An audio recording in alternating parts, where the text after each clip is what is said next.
Hello everyone, welcome to Event Digital class. In today's class, we will discuss about some other concept of computer organization. Okay. So in the previous lecture, I have already discussed about the execution of a complete instruction, and in this class, we will talk about the execution of branch instructions, because when a branch instruction invoked, at that time PC is loaded with a new address, that is our branch target address. But for all other instructions, the PC is loaded with the incremented value of that. That means it is incremented by 4. But when we are executing a branch instruction, at that point of time, PC is loaded with the content of branch target address. Okay. So we will discuss it in the today class. So let's go to the slides, by which okay. So to load branch target address into the PC, we used the addressing mode which is called as relative addressing mode. I have already discussed about the relative addressing mode in the addressing mode classes. We can go through that, but in the relative addressing mode, what we have done, we are adding offset value, that is X, with the content of PC. Okay. So here the relative addressing is basically used by adding an offset X given in the branch instruction with the PC content. So that offset X is usually the difference between the branch target address and the address immediately following the branch instruction. Let's take an example. Let the branch target address is in our 1050 memory location, and the address which is immediately following the branch instruction, that is our 1000. So how we will go to that? By adding the offset value of 46 only, because the gap is our 50, 1000 to 1050 is our 50 gap. But when we are faced one instruction, at that point of time PC is already incremented by 4. So now the PC content is our 1004. So that's why to get the 1050 value, we have to add the 46. Okay. So here the offset value is 46. So to get the branch target address, we have to add the offset value, that is our X, and in the example that is our 46, to the content of PC. Okay. So let's take an example of on conditional branch statement, and by using that we will write the control sequences for this branch instruction. So these are the control sequence for an on conditional branch instruction. Okay. Here every step is same as the previous, and that concept is our execution of a complete instruction. I have already told you that the first 3 steps, the execution of complete instruction, is same for all. But when we are entering into the branch instruction, at that time that part will be modified.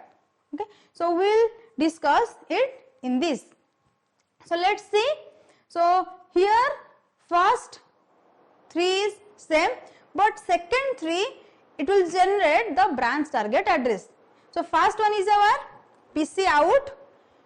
Okay, whatever the older content PC out, that is our an address that will be loaded into MAR, and from that address we will fetch the instruction, and that is by generating the read command by the control unit. Then to increment the PC value, we have to select 4 of the multiplexer, and then the add signal of the ALU and then Z in. After adding the 4 with the older PC concept, we will store that result into the Z, and from that Z it will be again loaded into the PC. So in the previous example which I have discussed, here the PC value let 1000, and after incrementing this, the PC value will be 1004 if it is 32-bit system. Then from this we can get our instruction, and that will be loaded into the MDR. The instruction which is fetched from this address it will be loaded into MDR, and from MDR it will be again loaded into the instruction register, because whatever the instruction will be executed, that must be loaded into the IR. So we have to transfer the instruction from MDR to IR. And then another one here comes offset field of IR out. That means whatever the instruction it is written in the IR, that instructions offset value, whatever the offset value it has, it will be out, then add, then it will be loaded into the Z in. So in the previous, what is our offset value? Offset value is our 46. So here offset value is our 46, that will be added, okay, with the content of PC. So now PC content is loaded with 1004. So after adding that, now Z in will contain 1050, okay, and that 1050 holds the branch target. So that will be loaded with PC again. Then from the PC we can get our next instruction of branch for execution, then the end signal. So this is the control sequence of an unconditional branch instructions. Here one extra we are adding, that is our offset field of IR with the add. If we will discuss about the conditional branch instruction, then here we have to add one condition, let that is if branch greater than 0, like that we can add here in this control sequence. Okay. So this is all about the execution of branch instruction, and this is all about the exceptions which we have faced in the single bus organization. Okay. And all that we have already implemented by using the single bus organization, and we have written the control sequence for all of these. So in the next we will discuss about the multi-bus organization, because in the single bus organization we have faced some problem, like in a single step we cannot write two out operation for two registers at a time. So we use another concept, that is our multi-bus organization, okay, which overcomes the disadvantages of single bus organization. Okay, because in the single bus organization we have only one bus, and by using that bus we can transfer the data from one place to another, or one register to another register, or register to processor. Okay. But here we are having multiple buses, and that is in our picture we are having three buses, one is A, B and C. So two buses, that is A and B, are used for input data, and another bus, that is our C, is used to get the result. Let us go to the multi-bus organization. It will allow the content of two different registers to be accessed simultaneously. Okay. Because in the single bus organization only one register can be accessed at a single point of time, and that is by setting that register's out signal. But here we can set the out signal for two registers simultaneously, because we are having two buses A and B. Okay. So one register's content will be loaded in one bus, and another register content will be loaded in another bus, that is our let B. Then the third bus, that is our bus C, it will be loaded into the third register during the same clock cycle. If we are having three registers and we have to add two register content and we have to store the result into the third register, then the data on bus C will be loaded into the third register. Okay. We will discuss it with an example later. Okay. So let us see what are the extra features we have added in the multi-bus organization. First one is our three buses are here, okay, and another one is our incrementer circuit. Here you can see, here is one incrementer circuit.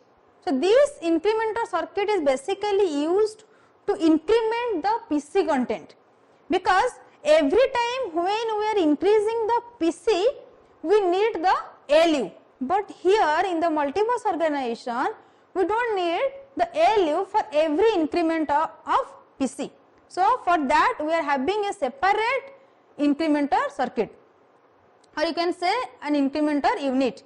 So ALU simply passes one of its two input operands unmodified to bus C. Here ALU having two positions, one is A and another one is B. So it will pass whatever the value into this R, and that will be loaded into bus C, and it will be unmodified. Okay, and then after that it will be modified. So here we have to write the control signal R equals to A or R equals to B, because the ALU can transfer whatever the input, that means whether the content of A or whether the content of B, into R. Okay. Then the general purpose registers are combined into a single block called register. Here is another new concept implemented in the multibus organization, that is our register file. In this we are having all our general purpose registers. It is connected with two ports which is provided for the, which is used to provide the output, and by using only one input port, okay, and that port is used to receive the result from the bus C. Okay. So here the register file is having three ports, one is to output port, one is connected to bus A and another one is connected to bus B, and then the third port is allowed the data on bus C during the same clock cycle. Okay. We will see in an example, because at the same clock cycle we can get our output port activated and also the input port. Okay. And that bus A and bus B are basically used to transfer the source operand to A and B inputs of the ALU. As here you can see, this is bus A and this is bus B, and bus A is connected to the multiplexer, and by selecting A signal, that input will be given into the A position. So whatever the content of bus A, it will be loaded into the A of ALU, and whatever the content of bus B, it will be loaded into the position of B in the ALU. Okay. Then ALU operation will be performed, and after that the result is transferred to the destination over the bus C. So whatever the result we got after doing the operation by using this A and B content, it will be transferred through this R by setting R equals to A or R equals to B to this bus C, and then the result will be transferred into the register file, and in the register file that will be stored in the destination register. Okay. Then ALU may simply pass one of its two input operands unmodified to bus C, which I have discussed, that by setting R equals to A or R equals to B. Then incrementer unit is used to increment the PC by 4 here. Okay. The incrementer unit basically is used to increment the PC only, and by using that incrementer it eliminates the need of the ALU. Okay. Because what I have told you before, that ALU is used in the single bus organization to increase the PC value by adding the constant 4. Okay. But here it will be incremented by the incrementer unit. But here also we are having a constant 4. So how this will be used, and what is the use of this constant 4 option in the multibus organization? So the source of the constant 4 at the ALU input multiplexer, that can be used to increment other address such as load multiple or store multiple. That means when we are loading multiple values, or you can simply say that when we are having multiple instructions at a single point of time, at that point we cannot increment that by using the incrementer circuit. So we need another concept so that we can increment that address. Okay. So in that point of time we need the constant 4, and that constant 4 will be given input to the ALU by the multiplexer. Then let us take an example, that is R4, R5 and R6, and implement this by using the multiple bus organization concept. Okay, so let us see what are the control sequence and what are the control signals we need to execute this instruction in multiple bus organization. Okay, so what is the first step? In the first, we have to fetch whatever the content of PC to fetch the instruction from that address. So here PC out and R equals to B, it is set. That means ALU has to transfer the content of B to R unmodified, okay, and the PC content will be loaded into the MR, and then read operation will be performed, then increment PC signal will be activated for the incrementer circuit. But the PC incremented is only possible at the last of the clock cycle. At the end of the clock cycle, the PC will be incremented. Okay, so that we cannot modify this MR value. So it will wait for the MFC, memory function complete, and then after completion of the memory function, that is let our read, the instruction will be fetched and that will be loaded into the MDR. Then that instruction will be loaded into IR. Okay. So this is the fetching part and the increment of PC part, these first three. Okay. Here I have written what is the first step. Step 1 is the content of PC are passed through the ALU using R equals to B control signal and loaded into MR to start a memory read operation. Okay. So PC out whatever the content, here you can see the MDR is connected to bus A and bus B. So how it will load whatever the content of MDR into IR by using this ALU.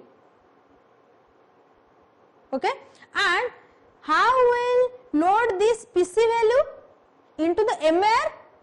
Simple, by using the ALU also, because here the output port is connected to bus B. So we have to write R equals to B, because the content of PC is loaded in the bus B and that will be stored in the B part of ALU.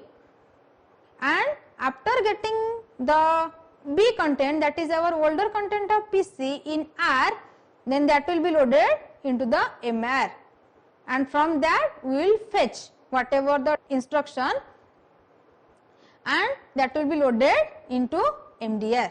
After getting the instruction, we will start our execution. Then the PC will be incremented, the processor will wait for the memory function complete, then after loads the data received into the MDR, then it will transfer to the IR.